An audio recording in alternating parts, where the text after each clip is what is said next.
আন্দোলনের কাজে লাগবে যদি কথা দাও দিন কায়েমে অগ্রণী ভূমিকা রাখবে লিল্লাহে তাকবীর।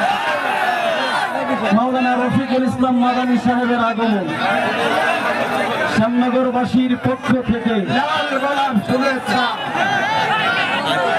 লাল গোলাপ শুভেচ্ছা। সম্মানিত উপস্থিতি এ পর্যায়ে আন্দোলনের কাজে লাগবে যদি কথা দাও দিন কায়েমে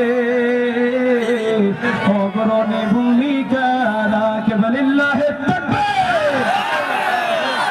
মাওলানা রফিকুল ইসলাম মাদানী সাহেবের আগমন শ্যামনগরবাসীর পক্ষ থেকে লাল গোলাপ শুভেচ্ছা, লাল গোলাপ শুভেচ্ছা। সম্মানিত উপস্থিতি এ পর্যায়ে